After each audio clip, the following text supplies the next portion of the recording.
I've been a canine handler for almost 9 years. My partner is a 4-year-old German Shepherd named Rex. He's trained in tracking and narcotics detection, and he's solid. He doesn't spook easily. I've taken him into warehouses, abandoned houses, woods at night, and he's always steady. That's why what happened that night stuck with me. We were called in to assist patrol on a house search after a foot pursuit in the area. Officers had attempted to stop a male suspect a few blocks away, and he ran. They chased him through backyards and lost sight of him near this property.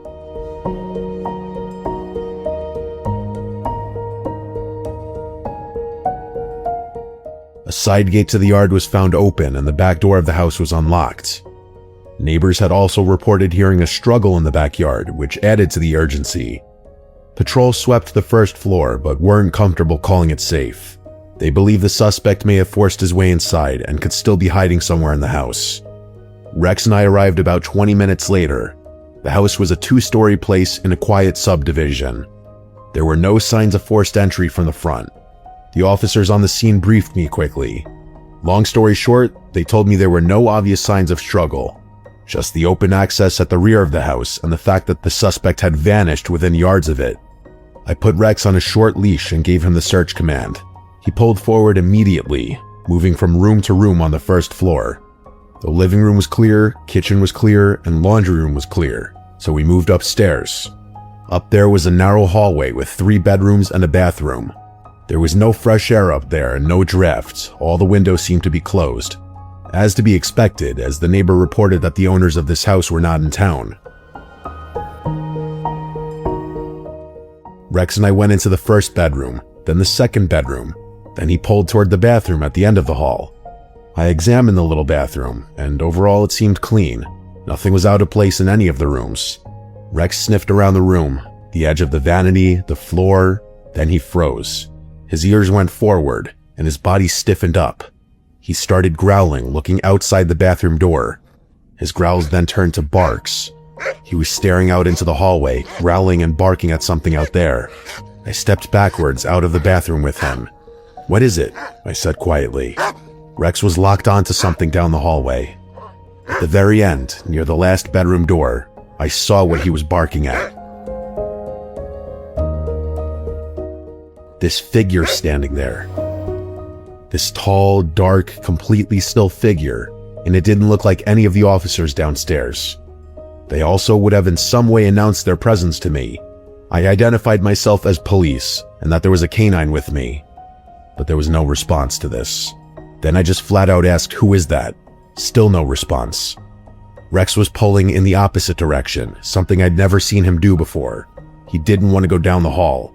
Then the figure turned and walked into the bedroom at the end of the hall. I knew every officer on scene. I knew where they were positioned. None of them were upstairs with me. Rex planted his feet when I tried to move forward. He pulled backwards hard. He did not want to go down that hallway. I drew my weapon and said over the radio that I have possibly located the suspect at the end bedroom. Start making your way up. I pulled Rex forward, and he resisted the entire way. He kept looking at me like he didn't understand why I was making him go. When we reached the bedroom doorway, he refused to cross with me. I stepped into the room first with my gun raised, but it was empty. Like completely empty. Just a bed against the wall and a dresser across from it. I waited for the others to get up there before fully entering the room. And when we finally entered, there was no one standing in there or hiding under the bed. The window was closed and even the closet was empty. There was no kind of attic hatch or crawl space door. Rex stayed in the hallway. He wouldn't step foot into the room. I expected the others to doubt me, but they saw Rex and the way he was acting. One of them tried coaxing him into the room. He refused. We searched every inch of that bedroom. We checked the walls for false panels. We checked the bathroom again. We checked the other bedroom. There was not a single trapdoor anywhere. If it weren't for Rex, I feel like I'd have gone crazy. After about 20 minutes, I told the others I had to take Rex out of there. But before we left, he kept glancing back down the hall at that bedroom. As soon as we stepped outside into the night air, he relaxed slightly. When he was in his crate, he curled up immediately, but he didn't look at me the way he usually does after a search. Patrol wrapped up not long after. I've replayed that moment 1,000 times in my head. I think I believe it was a real person, the suspect even, but I don't know how they escaped that room, or why Rex behaved that way. Maybe more suspicious people than me will say what Rex and I saw was a ghost. Rex has never reacted like that before, or since. He's tracked armed suspects without hesitation and entered a lot more stressful environments than that house. But that room, he wouldn't step inside. I trust that dog more than I trust my own instincts. Just about everyone in my department has at least one unexplainable night call, and this one was mine.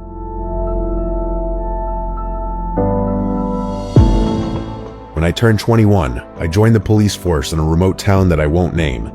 The department needed new officers, and I was a young father who needed money, so the timing was perfect. Because I was a rookie, they assigned me to the night shift. It ran from 6 at night to 6 in the morning. The guys at the station sometimes tease me about my hours, saying that I always worked the crummiest shifts. I actually didn't mind them. I've always been a night owl. Besides busting people for speeding and pulling over the occasional drunk driver, I spend most nights sitting back listening to podcasts. In a weird way, it was kind of relaxing. After a year in the department, something happened one night that changed everything. A severe thunderstorm rolled into town and caused major power outages. Torrential downpour flooded most of the major roads. To be in the best position possible when accident reports came in, I parked my cruiser in a parking lot in the middle of town.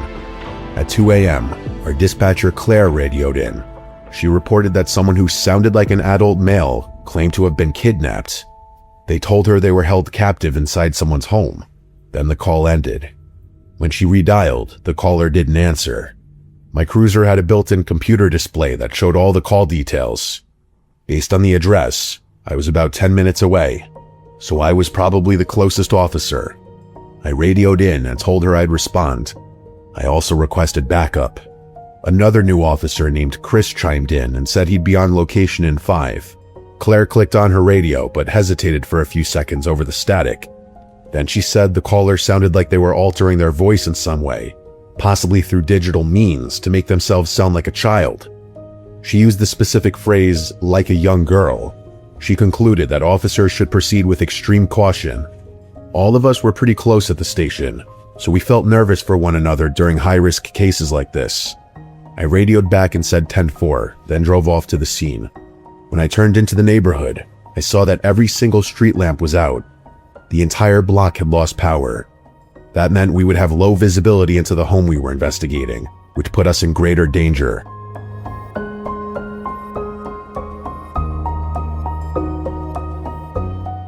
I followed my GPS to the end of the street where the house was, and I saw that Chris had already beaten me.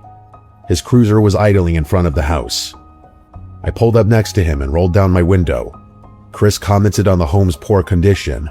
I glanced ahead, taking it in for myself. The grass was knee-high, overgrown bushes blocked out the windows. The roof was dented in several areas and had a ton of missing shingles. It looked completely abandoned. This sent off alarm bells in my head. You can gather a lot about someone's mental state by how they treat their living space. I told Chris I'd take the lead. We both stepped out of our cruisers into the pouring rain, opened our umbrellas, and followed a waterlogged path up to the door. Chris clicked on his flashlight. Whenever a second officer like Chris is present during an investigation, their entire job is to protect the leading officer by monitoring the suspect's body language. If the suspect makes a move on the cop that's interrogating them, they neutralize the threat. Chris made the perfect backup, because he was both observant and calm under pressure.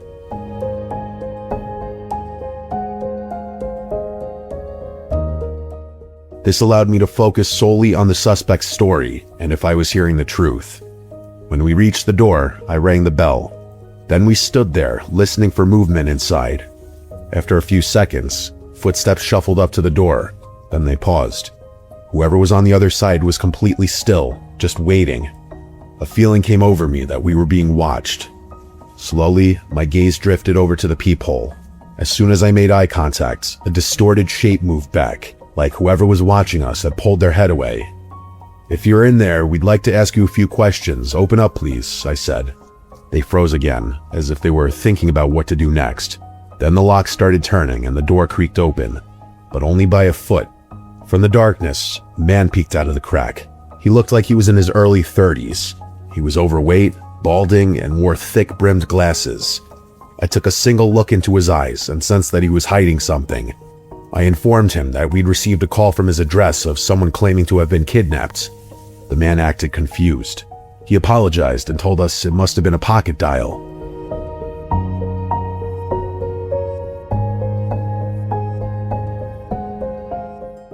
I asked him if it was a pocket dial, then how could he explain the voice in the phone call? For a split second, the man averted his gaze, then said he didn't know anything about a voice. I asked him if there was anyone else in the house, and he said he lived alone. Then I told him that for safety reasons, we needed to have a look inside. Not without a warrant, he said. These days, a warrant can be obtained in minutes. I went back to my cruiser, called dispatch, and requested communication with the on-call magistrate. 5 minutes later, Claire came back on the radio and told me the judge approved a telephonic warrant and emailed it. We were clear to enter. I showed the warrant to the man. He reluctantly pulled the door open, and I could see that his hands were visibly shaking. I clicked on my own flashlight and stepped inside. A putrid smell immediately hit me.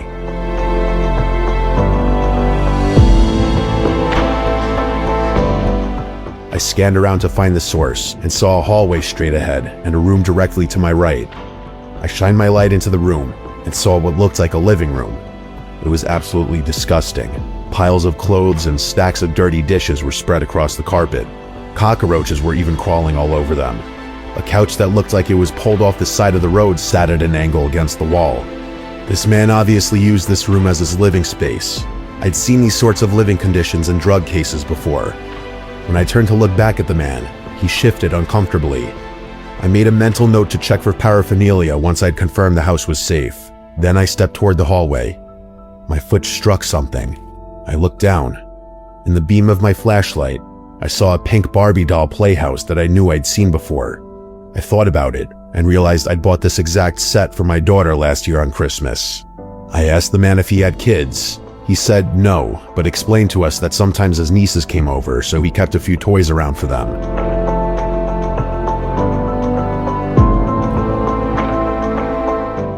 Chris and I exchanged a look. No mother in their right mind would allow children into this environment. I told him this was his last chance to tell me if anyone else was in the house. He assured me there wasn't. I started my way down the hallway, and the man followed, saying that nothing was down there. Chris yanked him back by his arm and ordered him to stay put. The hallway had an open room on either side and a closed door at the end, which was probably the basement. I peeked inside the first room, scanning from right to left, and saw more children's toys and even items like diapers scattered across the floor. In the corner, the dark shape of a person was hunched over. I drew my weapon, only to realize that it was a doll sagging its head down in a rocking chair. The shock of that visual made my heart pound. I leaned against the doorframe and steadied my breathing. Chris asked me what I had seen. Before I could respond, I started studying the doll. It was the largest one I'd ever seen, every bit as big as a person, and the man had dressed it in women's clothing. On the bed beside it, ladies' blouses, jeans, and lingerie were folded into neat piles. Each pile was separated by color. Meanwhile, the rest of the house was a pigsty. What was happening in this room felt wrong on many different levels. All clear, I told Chris. I moved further down the hall and glanced into the second bedroom. This one was empty.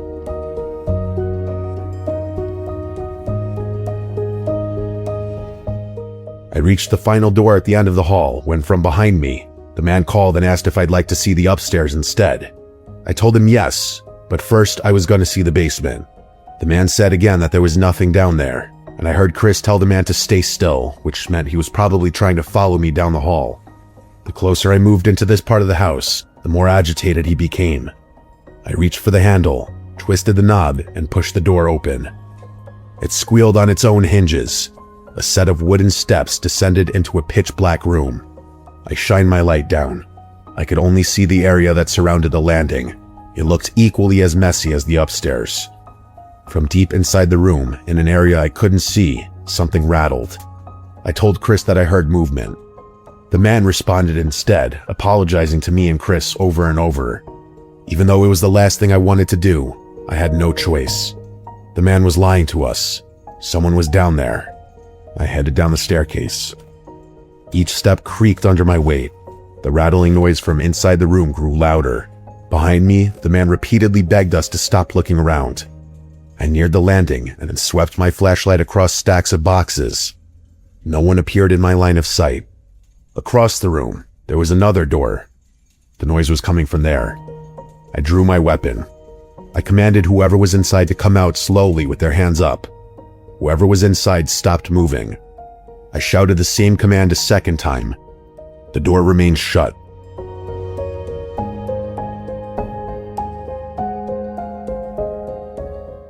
I crossed the room, sliding between boxes and old furniture that blocked the way. My sights were trained on the door. When I stood within several feet, I paused, listening. Whoever was inside also remained perfectly still. My anxiety ticked up with each second. So many things could go wrong in this situation. I moved to the side of the door frame in case they were armed and tried to fire through the door. I reached for the knob, grabbed on, and twisted. Then I swung the door open. I was still hidden to the side of the frame. If anything besides empty hands emerged, I would have to use deadly force. After several agonizing moments, nothing came. I said a quick prayer, then aimed my weapon right into the room.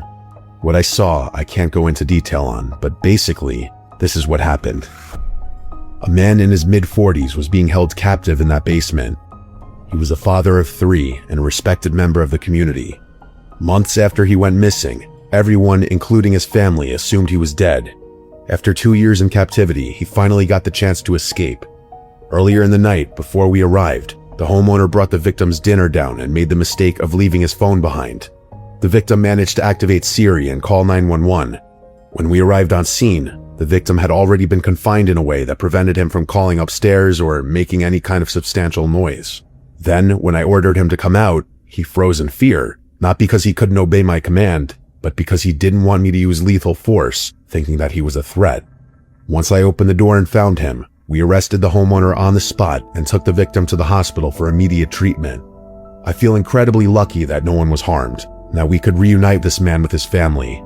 But the most disturbing detail, which has haunted me every day since, is how my dispatcher described the voice of the man who made the call. Why was he speaking like a child? The only explanation that makes sense is that this man was forced to speak in that young tone of voice for so long that even when he called the station, that's the only way he could communicate. And if he was forced to do that, what else inside that house was he forced to do?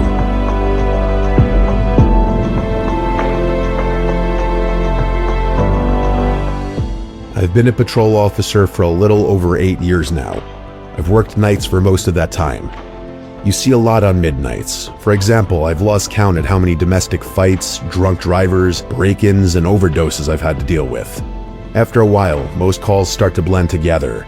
You show up, then separate people, you take a report, possibly make an arrest, and then move on. There are only a handful of calls that ever stuck with me. This is one of them. It happened in late October a few years back, around 2:40 in the morning. Dispatch toned me out for a 911 hang-up. The caller had reported hearing a woman screaming from inside the house next door. The address was on a quiet residential street, one that most people are familiar with, lined with single-family homes in a decent neighborhood. Nothing that generated a lot of police activity. The caller said the screaming had stopped by the time she dialed 911, but she was sure that she heard someone yelling for help. I was only about 5 minutes away. When I pulled up, the street was dead silent. Most of the houses had their lights off at this time, of course. A light rain had started to fall, just enough to make the pavement shine under the street lights. The house in question was a 2-story place with a small front porch. There were no lights on inside that I could see from the street. I parked a few houses down and approached on foot.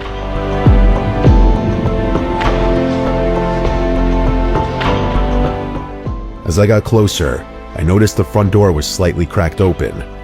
That immediately raised my guard because it confirmed some validity to what this woman had reported.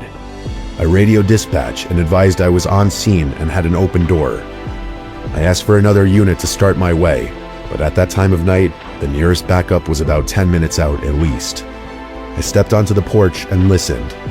The only sound was the light rain hitting the ground.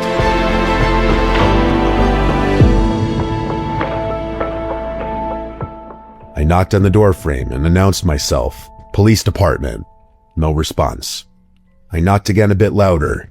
At that point, with a report of screams and an open door, I had exigent circumstances. I pushed the door open slowly and stepped inside. Nothing really stood out, such as any kind of signs of forced entry or weird smells. The living room was directly ahead of me, and everything looked normal and neat. There were no signs of a struggle. I searched the living room first, checking behind the couch and in the corners. Then I moved toward the kitchen. My flashlight beam bounced off clean countertops and a sink full of dishes. There was a glass on the table with what looked like water still in it. I remember that detail because I made a mental note of it, meaning that someone had been sitting there not long ago. I called out again, "Police department. If anyone is here, make yourself known." My voice sounded too loud in the quiet home. Rarely would I get nervous on a late-night call, but something about this was creeping me out. I kept expecting someone to answer from upstairs, but no one ever did. I moved down the hallway toward the back of the house. I remember the layout. There was a small bathroom on the right, a guest bedroom on the left, both clear. At the end of the hallway was a staircase leading up. As I stepped onto the first stair, I heard a sound from above, like a quick faint shuffle, like a foot dragging across carpet. I stopped and listened. I drew my weapon and continued up the stairs slowly, one step at a time, keeping my light aimed ahead. The upstairs hallway had 3 doors. 2 were closed, one slightly open. The open one was at the end. As I reached the top, I heard it again.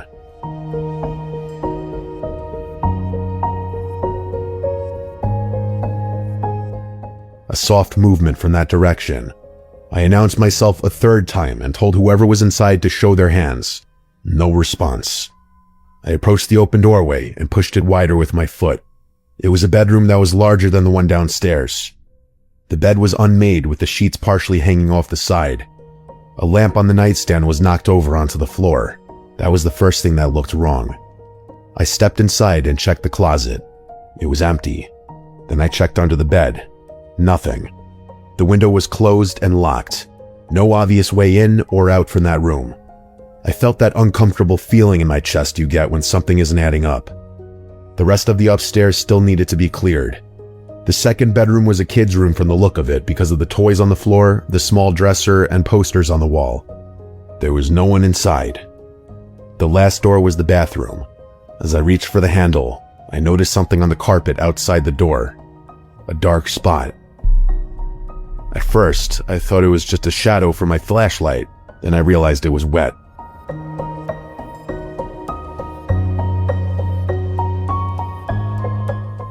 I crouched down and touched it with my glove, and it was blood. Not a huge amount, but enough to form a small pool. My heart rate went up instantly. I called it out over the radio and asked dispatch to expedite backup. People may forget police officers are people too, but when we're in these kinds of situations, we're just as scared as anyone else. I pushed the bathroom door open and flicked on the light with my elbow. The shower curtain was closed. There were streaks of blood on the tile floor leading toward the tub. I moved closer and yanked the curtain back. The tub was empty, but there was more blood near the drain. The blood looked as though someone had been standing there bleeding. I checked everywhere in the bathroom to no avail. By this time, backup was still a few minutes out. I was alone in a house with fresh blood and no victim.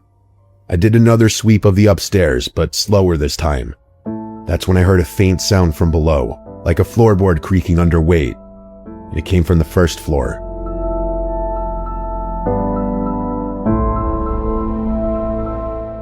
I moved back toward the stairs and aimed my light down into the darkness.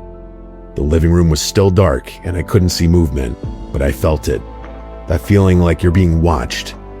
I descended slowly, trying to control my breathing. When I reached the bottom, I cleared the living room again, the kitchen too. But then I noticed something I hadn't before. A door near the refrigerator that I'd assumed was a pantry. It was slightly ajar now. I was almost certain it had been closed earlier. I approached it and opened it wider. It wasn't a pantry. It was a narrow set of stairs leading down into a basement. The light switch was at the top. I flicked it up, but it did nothing. Either the bulb was out or the power was cut down there. The stairs descended into complete darkness. I radioed again, advising I was going into the basement. No way was I waiting up there with someone possibly moving around below me. I started down the stairs. The basement was unfinished, and as I went down, I noticed concrete floors, exposed beams, and boxes stacked along one wall. As I stepped off the last stair, I saw a chair in the middle of the room, a metal folding chair, and the floor beneath it, a large pool of blood, bigger than what I'd seen upstairs. The chair had zip ties attached to the armrests. They were cut. I scanned the rest of the basement. That's when my light hit movement in the far corner. A figure bolted behind a stack of boxes. I yelled for them to stop and started moving toward them, but they moved fast, heading toward the back of the basement where there was a small window near the ceiling. I heard glass shatter. By the time I reached that corner, the windows had broken and whoever it was had forced themselves through.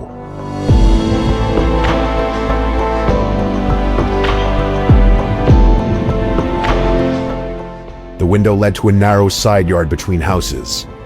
I climbed out after them, cutting my hand on the glass in the process. Outside, it was still raining. I could see a dark shape sprinting toward the alley at the end of the block. I chased for a bit, but lost them once they turned the corner. Backup arrived minutes later. We set up a perimeter. K9 responded, detectives came out, but we never found the person who ran. The house turned out to belong to a man who lived alone.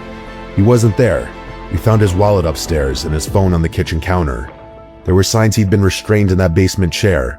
The blood matched him, a lot of it, but not enough to confirm he died there. He was never found.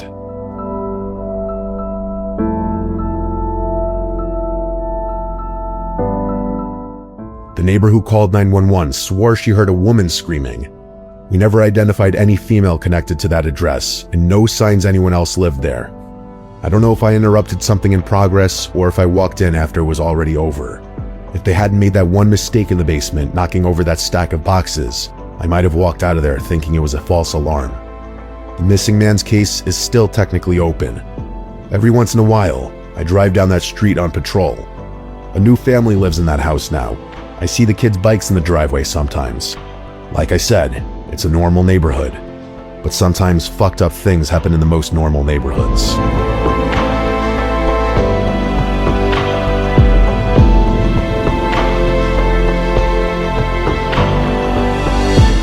It was 2022. I was living in the Bay Area at the time, Oakland specifically, and I'd driven up to visit my parents in Eureka for the weekend.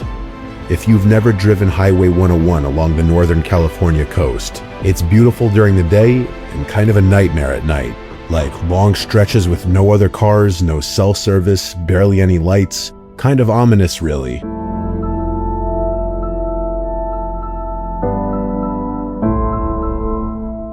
I left my parents' place around 8 p.m. on a Sunday, which was stupid in hindsight. I should have just stayed the night and driven back Monday morning. But I had an early shift and figured I'd rather just knock out the drive. Famous last words, I guess. The first couple hours were fine. The stretch I was on had narrowed down to a 2-lane road at that point. That's how most of rural 101 is once you get north of the bay. It was somewhere around Trinidad when the fog started rolling in. Fog on that part of the coast isn't unusual, but this was different. Within maybe 5 minutes, it went from clear visibility to barely being able to see 20 feet ahead of my car. It was actually really bad, worse than I'm describing. I slowed down to maybe 35 and kept going.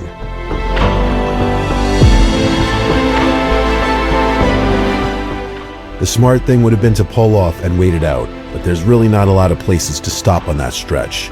And honestly, I just wanted to get home. I figured if I took it slow, I'd be fine. Here's the thing about fog that thick though, and any California driver knows this, but it messes with your sense of space. You can't see landmarks, you can't tell how far you've gone, you can't see what's coming up ahead. It's disorienting as hell, especially when you're already tired. After another half hour or so of driving, I saw a figure standing off the side of the road. I say figure because that's genuinely what it looked like at first. Just a shape on the shoulder, maybe 50 feet ahead.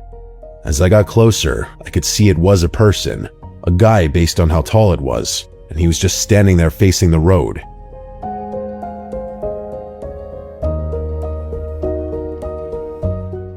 He wasn't walking or waving me down like he needed a lift, and it didn't look like he was on the phone either.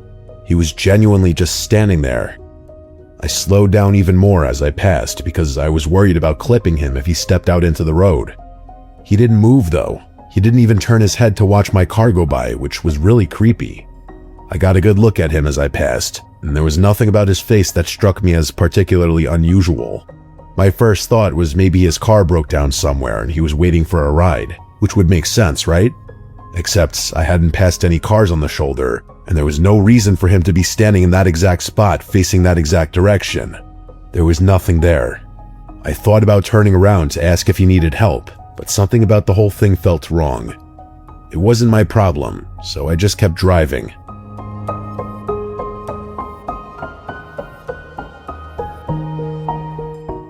About 10 minutes later, though, I saw him again. I'm not exaggerating, it was the same guy. Same build, same dark clothes, same stance on the shoulder. The only difference was that this time he was on the left side instead of the right, but everything else was identical. I actually said "what the hell" audibly out loud to myself, because there was no way this guy could have gotten ahead of me. I was the only car on the road, and there weren't any cross streets or shortcuts or anything like that. The only explanation was that it was a different person who just happened to look exactly like the first guy and was standing in exactly the same weird way.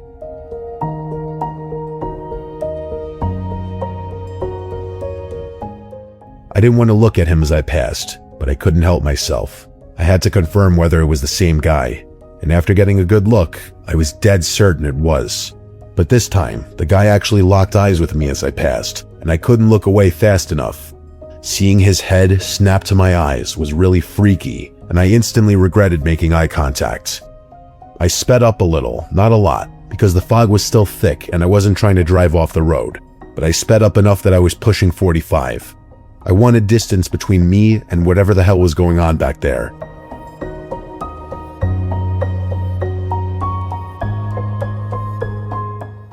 The fog got even worse after that though. I could barely see the center line at that point, so I really had no choice but to slow back down.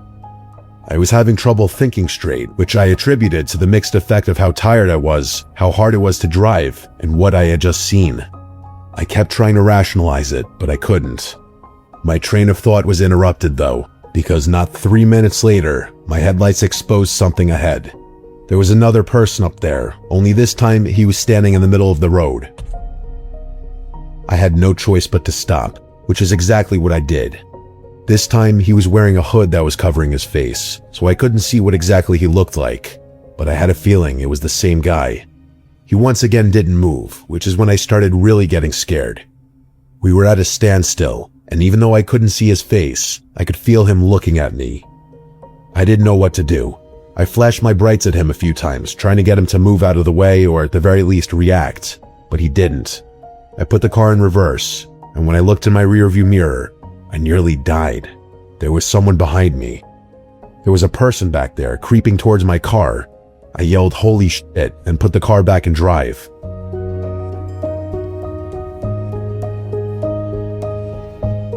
I was boxed in, but I didn't care. There was an actual threat on my life now. I pulled hard to the right, crossing into the opposite lane to get around the guy blocking the road ahead. The guy didn't move, and I thought I was in the clear, but then something hit my car from behind. It wasn't just a light tap, it was violent. The whole back end of my car jolted to the right, and I heard this awful crunching sound, like metal on metal.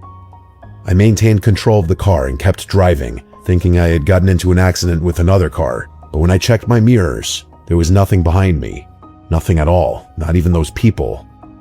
As if the situation wasn't already freaky enough, that made it so much worse.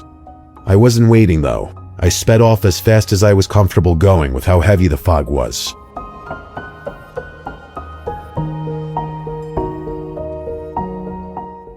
By the time I hit the 101 interchange, I could actually see again, and for the first time, I felt my brain starting to relax. But the more I calmed down, the more I thought about what had happened. And this might sound surprising, but I genuinely concluded that I hallucinated everything. Here's the thing, I had been driving for almost 4 hours at that point. I was exhausted. I had been staring into fog for God knows how long, barely able to see anything, completely alone on a dark highway. So an extremely vivid hallucination didn't seem that far-fetched to me. Why it was so oddly specific was beyond me, but there was no other explanation for me having seen those people or having felt a wreck that didn't actually happen.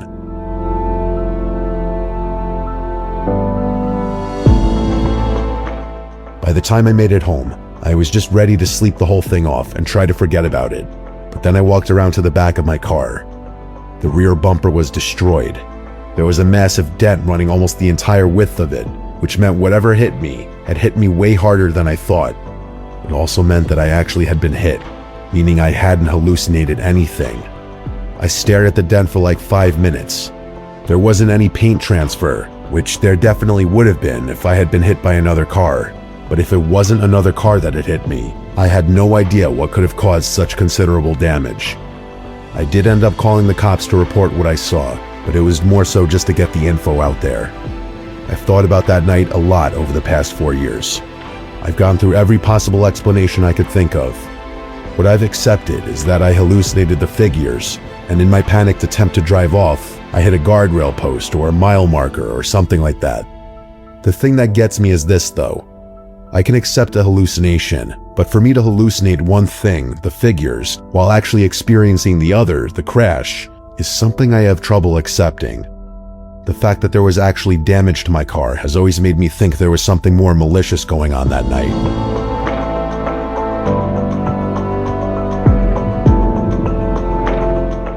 This happened this past spring break, so we're talking only a few weeks ago. I'm still in college, I'm a senior now, and I went back to my hometown for the week like I always do. The problem with going home though, is that there's genuinely nothing to do there.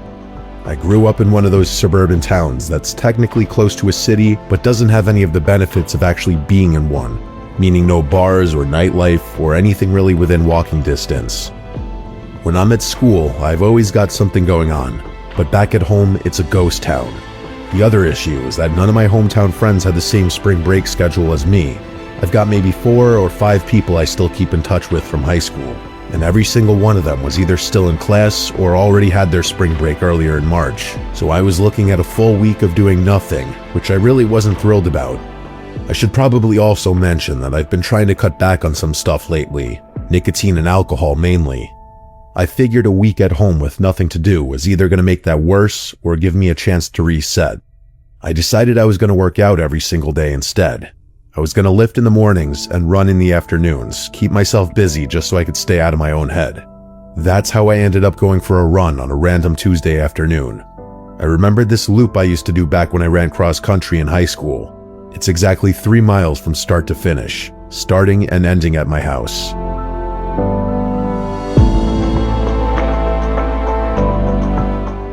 The route takes me through my neighborhood for maybe a quarter mile, then cuts into this wooded trail that winds through a small patch of forest before spitting you back out onto the street about a block from home. I've probably run that loop 1,000 times between freshman and senior year. The woods is the best part, honestly. Running on pavement destroys your knees, but the trail through the woods is soft. It's quiet in there too, which is something I always look for on my runs. So I headed out around 5.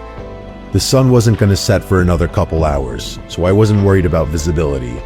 What I did notice though, and I noticed it the second I stepped outside, was the fog. I don't know how to describe it other than to say it was thick in a way I'd never seen before. I've lived in that town my whole life, and I don't remember fog like that. It looked fake almost, like I was in some ambient video game or one of those lo-fi YouTube videos with the anime girl studying. Everything past maybe 30 or 40 feet just dissolved into haze.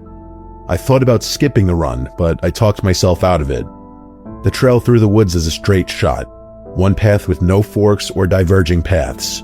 I've been through there so many times I could probably do it blindfolded. Getting lost wasn't even a possibility. I had my Garmin watch on so I could track my pace and distance.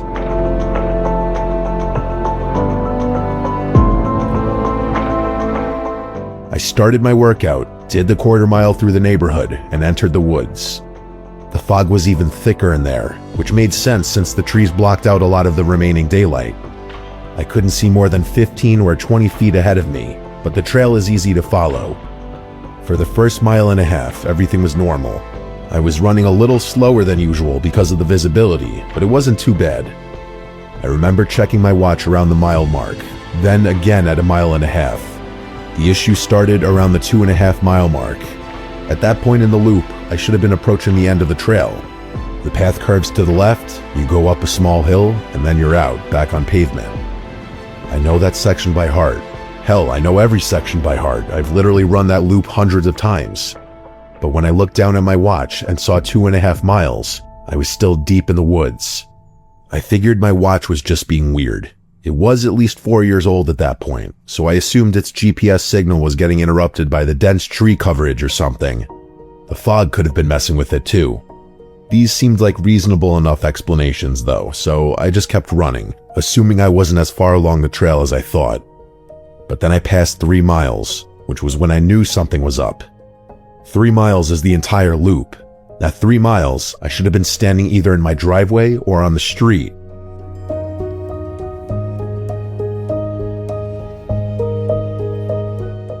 Instead, I was still surrounded by trees on both sides, still running on the same dirt path with no indication that I was anywhere close to getting out. So I stopped. I'm not a paranoid person, and I'm not superstitious either. There must have been some rational explanation for what was going on. I caught my breath and tried to think, but I genuinely could not figure out what was going on. There was only one trail, which I knew for a fact. There weren't any forks, branches, or alternate paths.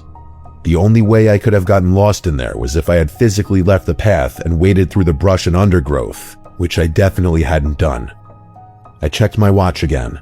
3.1 miles. The number kept ticking up even though I was standing still, which told me the GPS was definitely having issues. That was the only part of the whole thing that made any sense. I didn't really have a choice at that point. I could either keep running forward and hope I eventually hit the exit, or I could turn around and retrace my steps. The second option seemed smarter. If I just ran back the way I came, I'd eventually get to the trailhead where I started, and from there, I knew exactly how to get home. So that's what I did. I turned around and started running back. The fog had gotten worse. I didn't know how that was even possible, but it had. I had to slow my pace just to make sure I didn't run off the trail by accident. After about a mile of running, so about 4 total miles at that point, I heard something.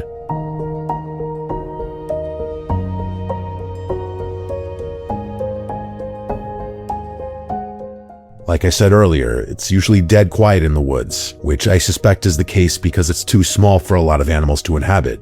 So hearing a sound out there was something my brain wasn't prepared for, but the sound itself was so much worse. It was something I'd never heard before. The closest I can get to describing it is a moan, but that's not quite right. It was lower than a moan, more like a drone, and it fluctuated.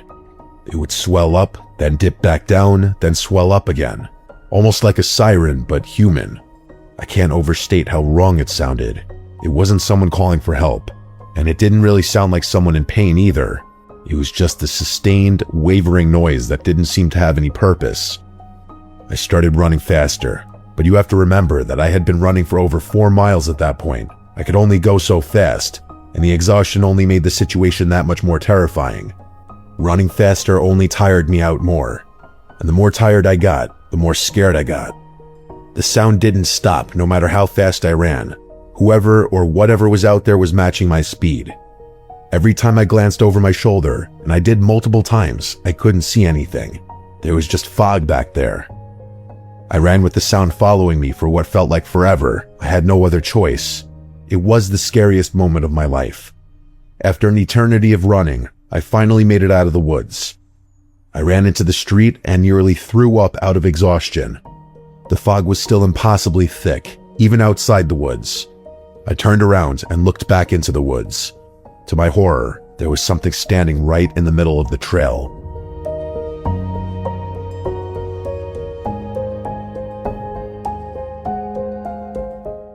Just a little ways beyond the trailhead. I say something because I don't know what else to call it.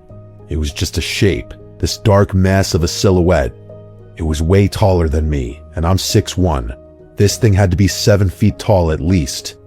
It wasn't moving closer or further away from me. It just watched me. I could feel it. If it weren't for the fact that it was gently swaying back and forth, I would have questioned whether I was looking at a tree or something. The droning sound had stopped, but I wasn't giving it another thought. I turned and ran home without looking back. That was a few weeks ago now. I'm back at school at this point, but I haven't been able to think about that night. I can't get that image of what I saw in the fog out of my head. That black mass and that god-awful sound. I told my parents about what I saw, obviously, and they both seemed convinced that it was just a tall person trying to scare me, or potentially attack me, which I guess is possible, but I don't believe that. How were they able to make that noise while running to keep up with me? Impossible. And how tall they were, too. I don't know what was in those woods that night, and I probably never will.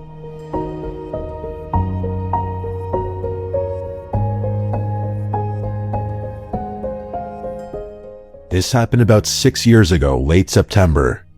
My buddy Edwin and I had been talking about kayaking Willapa Bay for probably 2 years at that point, and we finally locked in a weekend to actually do it.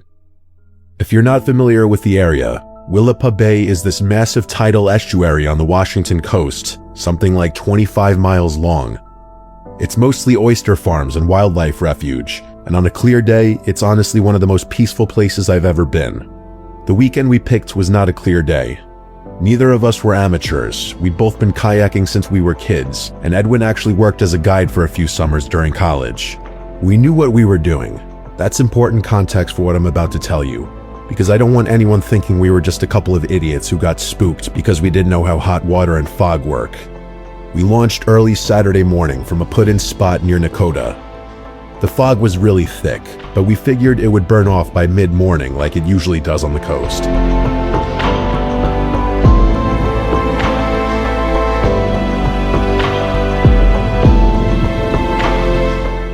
We had a GPS, a compass, and everything.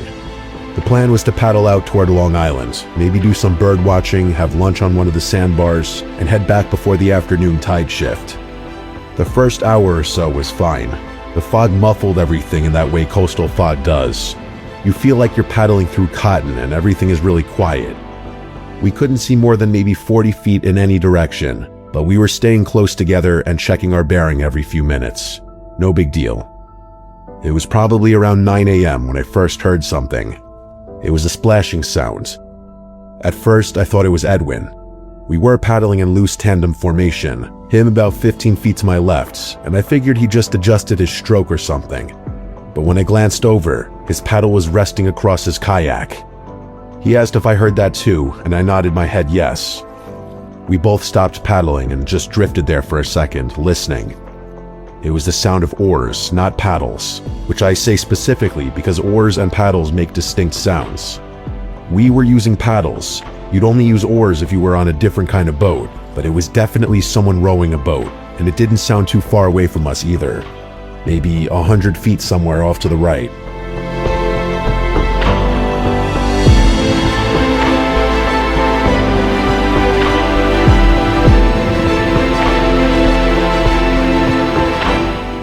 Edwin said it was probably just someone else out there on the water, which seemed reasonable enough. There were other kayakers who used the bay, and occasionally you'd see fishermen in small boats checking crab pots. The fog was thick enough that we couldn't see them, but sound travels strangely over water, especially in fog. Sometimes things sound closer than they are, sometimes they sound further. We waited for a minute, expecting whoever it was to either call out or appear through the haze. Standard etiquette when visibility is low is to announce yourself and let other boaters know where you are, but the rowing just continued at the same steady pace. I suggested maybe they didn't know we were there, so Edwin said hello into the nothingness. But there was no response. In fact, whoever was in the other boat didn't even seem to notice, because the rowing sounds didn't speed up, slow down, or change at all.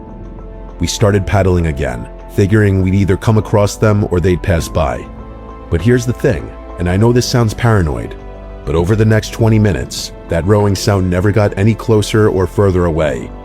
Hearing that same exact rhythm over and over again started getting intoxicating, and after a while, I was actually in awe of how perfectly someone could keep their stride for so long. but as time went past, I only got more and more freaked out. It was an unsettling situation to say the least.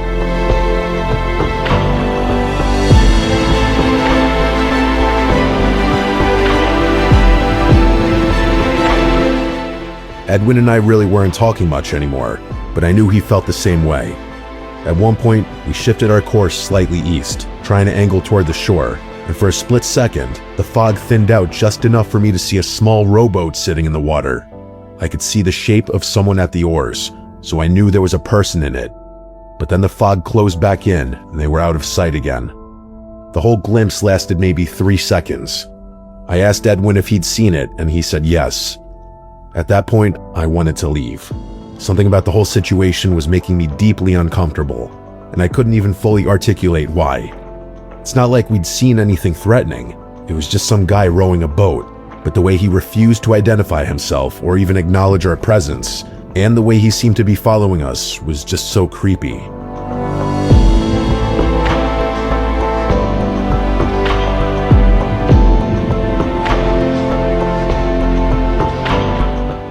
I started heading for the shore, hoping Edwin would follow my lead, and he did. The problem was the fog. Even with the GPS, navigating the bay in low visibility isn't straightforward. There's sandbars that shift with the tides, shallow channels you can get stuck in, all sorts of nasty stuff. We knew roughly where we were, but roughly isn't the same as exactly. And the last thing we wanted was to beach ourselves on a mud flat while that other boat was still out there somewhere. We paddled southeast, moving as quickly as we could without exhausting ourselves. The rowing sound stayed with us the whole time. I kept glancing to my right, hoping to catch another glimpse through the fog, but I never did. And then, without any warning, the fog started to lift. It didn't clear completely, but it thinned enough that we could suddenly see maybe 100 yards in any direction. I immediately looked to my right, toward where the rowing sound had been coming from. There was nothing there. It was just open water. I looked behind us. Open water there too. I looked in every direction I could. I saw Edwin doing the same thing, but as far as we could tell, the bay was empty. I looked at Edwin and realized however freaked out I was, he was even more scared. I could see it in his eyes. We kept paddling, and even though the rowing sound had stopped and we could actually see now, the situation was a lot scarier. How could that boat have just disappeared like that? The shore came into view about 5 minutes later, and I was relieved. I thought the ordeal was finally over, but no. We paddled straight for land, not even bothering to look for a suitable landing spot. We hit the shallows, and I jumped out into knee-deep water. The water was cold as hell, but I barely noticed. I was just glad to be on solid ground again. For a minute or two, neither of us said anything. We just stood there on the beach catching our breath, looking out to the bay.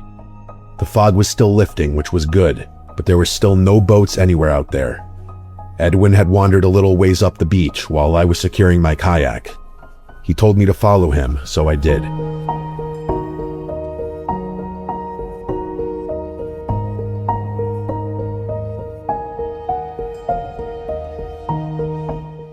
I realized he was looking at something, and I hurried to catch up to him, but the moment I noticed what he was looking at, I was terrified all over again. There were footsteps, wet, barefoot footsteps leading out of the water and up onto the sand. They were fresh, which was painfully obvious because you could see where water was still pooled in the depressions. Whoever made them had not been out of the water for long. But here's the thing. They didn't just lead up to the beach and stop. The prints came out of the water, walked a few feet up toward the tree line, and then turned and followed the shoreline to our left before eventually cutting back toward the trees and disappearing into the woods. I followed the path with my eyes, trying to trace it backward. The prints were coming from somewhere further down the shore. Whoever made them had seemingly walked up along the water's edge, come up onto the beach right where we'd landed, and then headed into the forest. Edwin was a few steps ahead of me. He said he wanted to leave, but I couldn't stop looking at the footprints. They were leading somewhere, or rather, they were coming from somewhere, and I wanted to know where.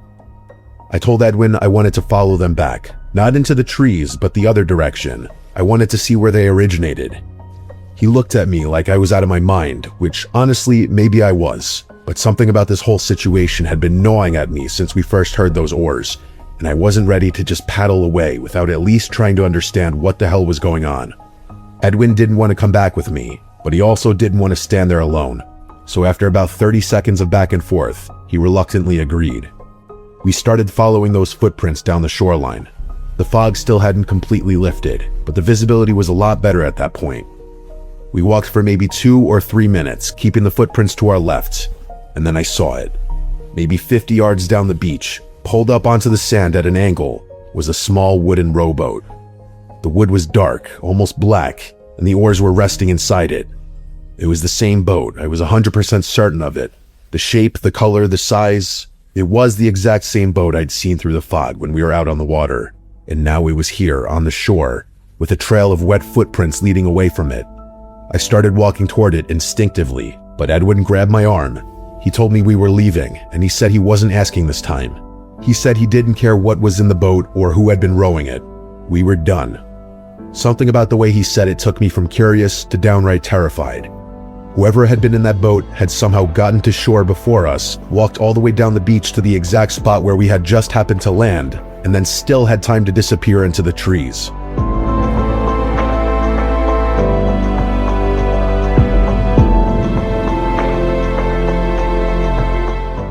We turned around and started heading back toward the kayaks. Edwin was practically sprinting at that point, and seeing him run only freaked me out even more. We got to our kayaks, shoved them back into the water, and paddled out of there as fast as we could. And that was that. I've thought about that morning a lot over the past 6 years. I've gone through every possible explanation I could think of. The best case scenario is that we were just victims of some elaborate prank, but I think that's somewhat far-fetched. Here's what I keep coming back to. We were on the water for over 2 hours. We paddled in multiple directions, changed course several times, and eventually made a beeline for shore when the fog started lifting. Whoever was in that rowboat would have had to get to land before us, in a slower vessel no less, walk all the way down the shoreline to the exact spot where we ended up landing, and then disappear into the trees. All before we even hit the beach. It sounds so absurd and impossible that I honestly don't know what to think. So that's why after I send this, I'm gonna try not to think about it once again.